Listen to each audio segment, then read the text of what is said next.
India Legal presents Courts Roundup.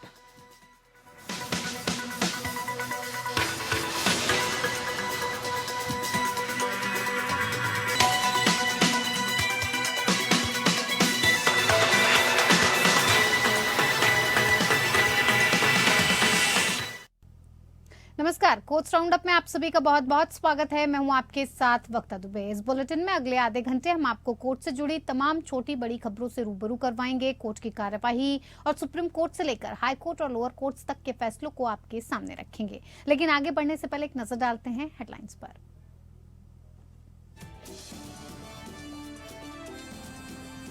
चुनावी bond योजना की कानूनी वैधता पर सुनवाई के दौरान केंद्र ने कहा, चुनावी बॉन्ड देने वाले की पहचान गुप्त रहती है। सीजीआई ने कहा, चुनावी बॉन्ड विपक्ष के साथ पक्षपात है।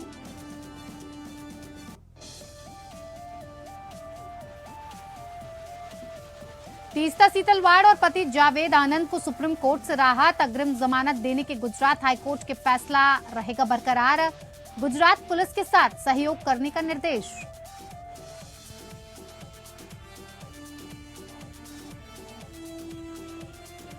सिटिंग जज के लिए मौत की सजा की मांग करने वाले शख्स पर दिल्ली हाईकोर्ट में दिखाई सख्ती। वादी को 6 महीने जेल की सजा और जुर्माना, आपराधिक अवमानना कार्यवाही के तहत सजा।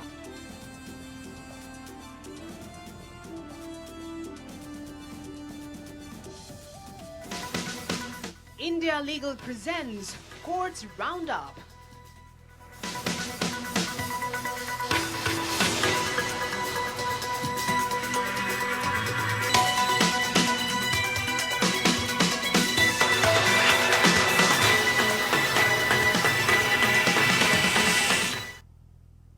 चुनावी चंदे के लिए इलेक्टोरल बॉन्ड मामले पर संविधान पीठ में सुनवाई के दौरान केंद्र सरकार की तरफ से अटॉर्नी जनरल आर वेंकटरमणी ने सुप्रीम कोर्ट को बताया कि सॉलिसिटर जनरल तुषार मेहता केंद्र की दलील रखेंगे।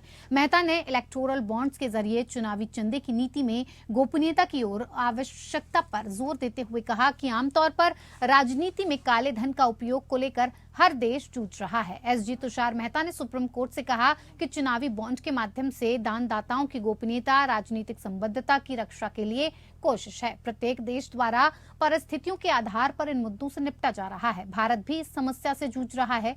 केंद्र सरकार ने ये सुनिश्चित करने के लिए काम किया कि चुनावी प्रक्रिया से काले धन को खत्म करने के लिए कोई सिस्टम अपनाया जाए। उन्होंने कहा कि कई तरीकों को आजमाने के बाद भी ब्लैक मनी के खतरे से निपटा नहीं जा सका। इसीलिए वर्तमान योजना से राजनीतिक दलों को बैंकिंग चैनलों के माध्यम से क्लीन मनी सुनिश्चित करने का एक प्रयास किया गया है। सरकार की ये भी योजना है कि जहां तक संभव हो चुनावों में ब्लैक मनी को खत्म किया जाए। सॉलिसिटर जनरल ने कहा कि आपको याद होगा कि जब डिजिटलीकरण का अभियान शुरू हुआ तो सरकार का मजाक उड़ाते हुए कहा गया था कि ये क्या है, ये एक काल्पनिक विचार है। तब ऐसा कहा गया था कि क्या कोई सब्जी विक्रेता डिजिटल भुगतान स्वीकार करेगा, और अब देखिए सब्जी विक्रेता भी ऐसा करता है। अगर देखा जाए तो भारत में होने वाला डिजिटल भुगतान अमेरिका और यूरोपियन यूनियन के कुल भुगतान से 7 गुना अधिक है, जबकि ये चीन से 3 गुना है। मेहता ने कहा कि मैं ये नहीं कहूंगा कि काला धन पूरी तरह खत्म हो गया है, लेकिन हम वही करते हैं जो हम कर सकते हैं। सरकार का ये पहला कदम था। दूसरा चरण शेल कंपनियों के पंजीकरण का था। 2018 से 2021 के बीच भारत सरकार ने 2,38,223 शेल कंपनियों की पहचान करके उन पर कार्रवाई की है, और ये वही व्यवस्था थी जिसके जरिए भी ब्लैक मनी गुजरता था। मेहता ने केंद्र सरकार को दलील देते हुए कहा कि ये व्यक्तिगत तौर पर मेरा मानना है कि नेता जितना अधिक शक्तिशाली होगा, पार्टी उतनी ही अधिक सक्षम होगी और सफलता की संभावना अधिक होगी। यही वजह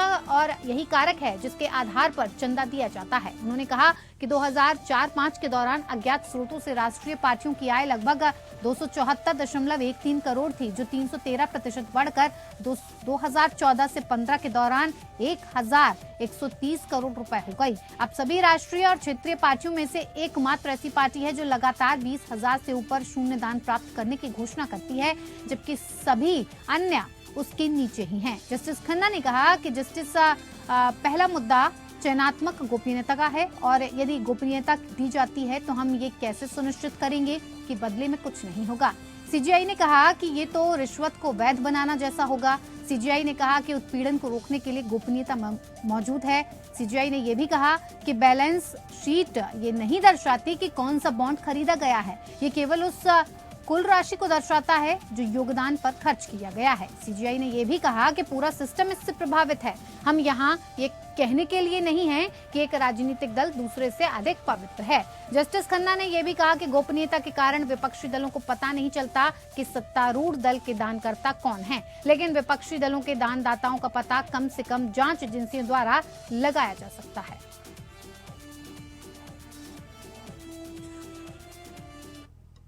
The difficulty may be because if it's given by the political bond or the election bond, then the issue is it's all under protected under the umbrella of confidentiality. Yes, that's the problem. That's the heart and soul of the scheme.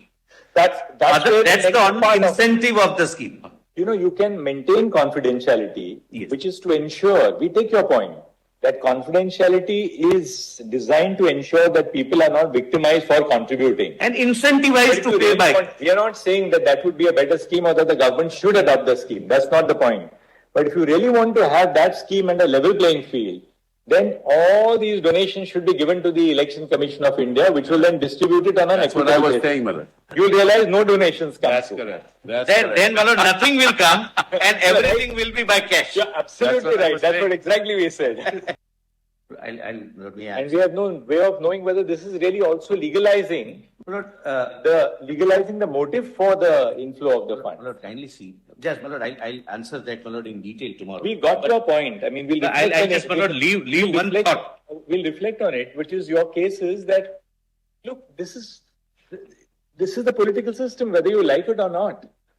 Whether we like it or not, this was the political system. This is how it operated.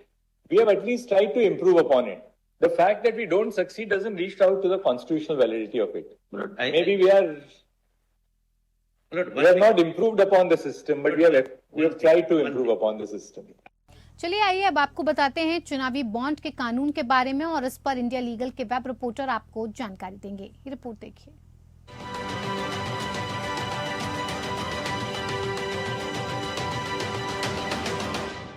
चुनाव के समय political parties अपने अभियान चलाने के लिए विभिन्न संस्थानों से डोनेशन स्वीकार करती है। डोनेशन देने का एक तरीका एनोनिमस इलेक्टोरल बॉन्ड्स है। ये बॉन्ड्स व्यक्तियों और संस्थानों की गुमनामी बनाए रखते हुए रजिस्टर्ड पॉलिटिकल पार्टीज को दान देने की अनुमति देता है। हालांकि इन बॉन्ड को लेकर गंभीर चिंताएं हैं। उदाहरण के लिए इलेक्टोरल बॉन्ड्स की शुरुआत से पहले राजनीतिक दलों को अपने सभी डोनर्स के विवरण का खुलासा करना पड़ता था जिन्होंने 20,000 रुपए से अधिक का दान दिया था। लेकिन अब वोटर्स को यह पता नहीं चलेगा कि किस व्यक्ति, कंपनी या संगठन ने किस पार्टी को कितनी फंडिंग की है। ये नागरिक के राइट टू नो का उल्लंघन करता है, जो संविधान के अनुच्छेद 19 के तहत freedom of speech and expression के अधिकार का हिस्सा है। हाल ही में सुप्रीम कोर्ट ने इलेक्टोरल बॉन्ड्स की वैधता पर सुनवाई के लिए 5 जजों की कॉन्स्टिट्यूशनल बेंच का गठन किया है।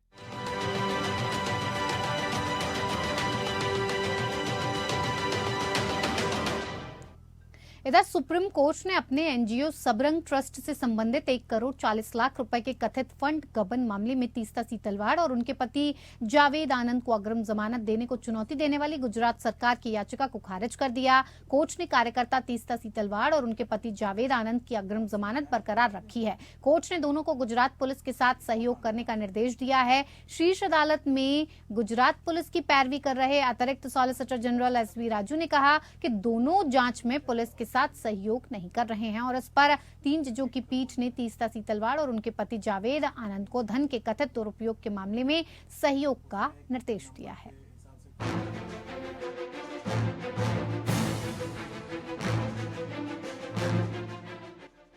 सामाजिक कार्यकर्ता तीस्ता सीतलवाड़ और उनके पति जावेद आनंद को सुप्रीम कोर्ट से बड़ी राहत मिली है।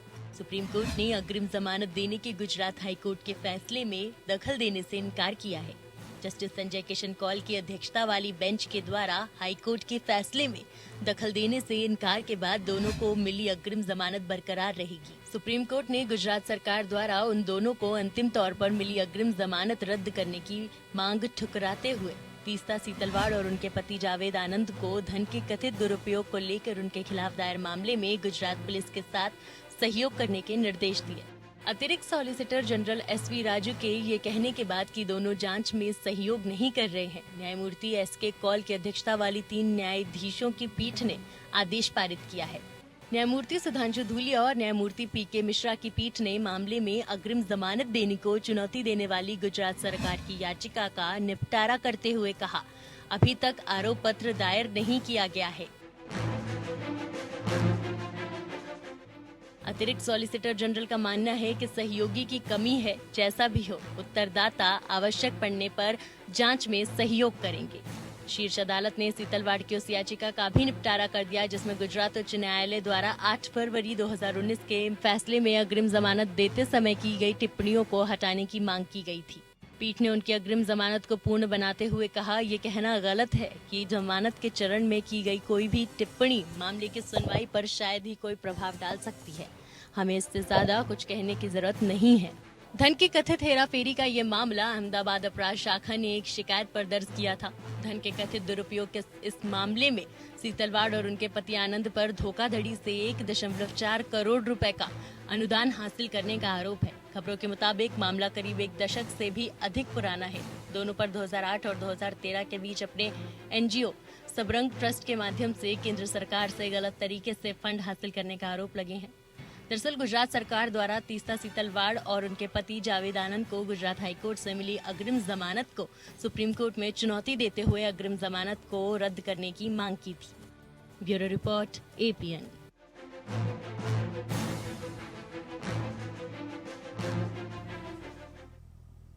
सुप्रीम कोर्ट ने ठोस अपशिष्ट प्रबंधन पैनल के प्रमुख के रूप में उपराज्यपाल वीके सक्सेना की नियुक्ति के खिलाफ दिल्ली सरकार की याचिका पर सुनवाई करते हुए सवाल किया कि क्या कोई सरकार किसी मंत्री के माध्यम से मुकदमा कर सकती है या मुकदमा दायर कर सकती है। जस्टिस संजय किशन कौल, जस्टिस सुधांशु धूलिया और जस्टिस प्रशांत कुमार मिश्रा की पीठ राष्ट्रीय हरित अधिकरण या एनजीटी के गठन के आदेश के खिलाफ राष्ट्रीय राजधानी क्षेत्र दिल्ली की आम आदमी पार्टी के नेतृत्व वाली सरकार द्वारा दायर एक विशेष अनुमति याचिका पर सुनवाई कर रही थी।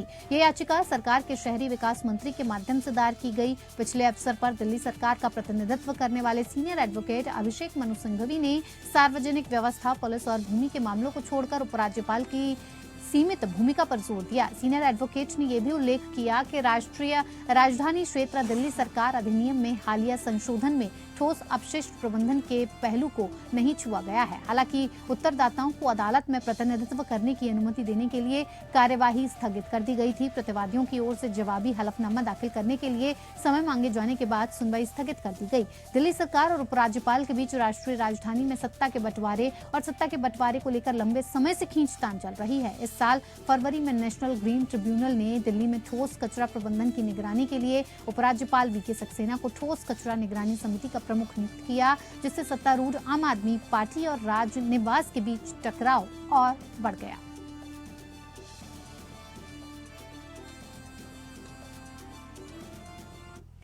इधर दिल्ली हाईकोर्ट ने एक मुकदमेबाज को 6 महीने जेल की सजा सुनाई है। व्यक्ति ने कोर्ट से मांग की थी कि उसकी याचिका खारिज करने वाले मौजूदा न्यायाधीश को मौत की सजा दी जाए। जस्टिस सुरेश कुमार कैत और जस्टिस शैलेंद्र कौर की खंडपीठ ने कहा कि जिस नरेश शर्मा नामी वादी के खिलाफ अगस्त में आपराधिक अवमानना कार्रवाई शुरू की गई थी, उसको अपने आचरण और कार्यों पर कोई पश्चाताप नहीं है। खंडपीठ ने कहा कि हम इसके द्वारा अवमाननाकर्ता को अदालत की अवमानना अधिनियम 1971 का दोषी मानते हैं। परिणाम स्वरूप हम उसे 2000 रुपए के जुर्माने के साथ 6 महीने की अवधि के लिए साधारण कारावास की सजा देते हैं और जुर्माना अदा न करने पर उसे 7 दिनों की साधारण कैद भुगतने की सजा देते हैं। और इसने आगे निर्देश ये भी दिया कि शर्मा को हिरासत में लिया जाए और तिहाड़ जेल को सौंप दिया जाए। खंडपीठ ने कहा कि शर्मा को अपनी शिकायत में एकल न्यायाधीश को चोर कहा और साथ ही ये भी कहा कि दिल्ली हाईकोर्ट अपराध पर अपराध करके आपराधिक स्थिति को और अधिक जटिल बनाने में शामिल है। शर्मा के कथनों पर हैरानी व्यक्त करते हुए खंडपीठ ने कहा कि देश के जिम्मेदार नागरिक के रूप में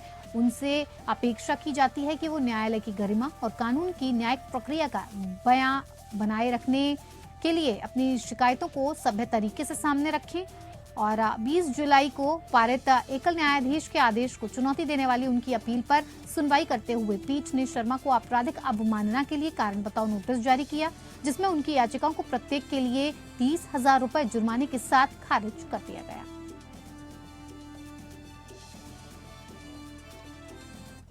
इधर मणिपुर हाईकोर्ट के मुख्य न्यायाधीश के रूप में जस्टिस सिद्धार्थ मृदुल की पदोन्नति के बाद दिल्ली दंगों की बड़ी साजिश के मामले में शर्जील इमाम, खालिद सैफी और अन्य आरोपी व्यक्तियों की जमानत याचिका पर दिल्ली हाईकोर्ट नए सिरे से सुनवाई करेगा। जस्टिस सुरेश कुमार कैत और जस्टिस शैलेंद्र कौर की खंडपीठ अब जनवरी 2024 से अपीलों पर सुनवाई शुरू करेगी। अदालत को सूचित किया गया कि जस्टिस मृदुल की अध्यक्षता वाली विशेष पीठ ने कम से कम 3 जमानत याचिकाओं पर फैसला सुरक्षित रख लिया है। हालांकि न्यायाधीश की पदोन्नति को देखते हुए अपीलों पर फिर से बहस करनी होगी। आरोपी शर्जील इमाम, खालिद सैफी, गुलशिफा फातिमा, मीरान हैदर, शादाब अहमद, अतहर खान, शिफा उर रहमान और सलीम खान ने जमानत याचिका दायर की है। आरोपी इशरत जहां को दी गई जमानत रद्द करने की दिल्ली पुलिस की अपील पर भी पीठ सुनवाई करेगी। जस्टिस मृदुल और जस्टिस रजनीश भटनागर की विशेष पीठ ने पिछले साल अक्टूबर में मामले में आरोपी उमर खालिद को जमानत देने से इनकार कर दिया था। 2020 की FIR 59 की जांच दिल्ली पुलिस की स्पेशल सेल द्वारा की जा रही है। मामला भारतीय दंड संहिता 1860 और गैर कानूनी गतिविधियां रोकथाम अधिनियम या UAPA के तहत विभिन्न अपराधों के तहत दर्ज किया गया है।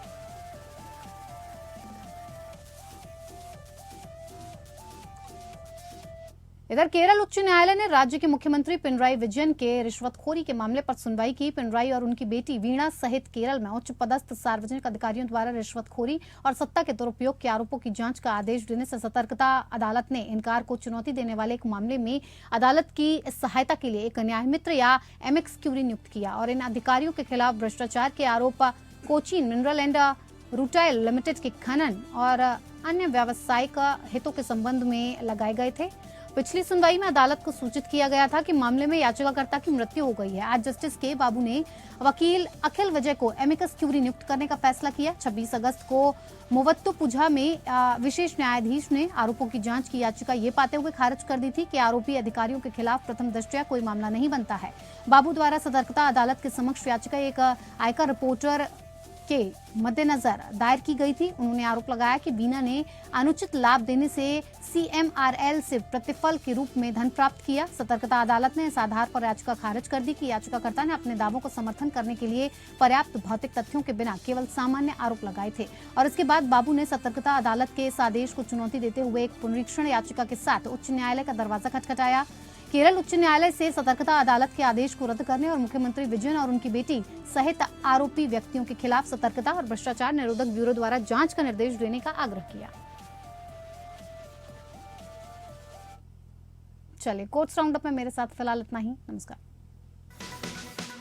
India Legal presents Courts Roundup.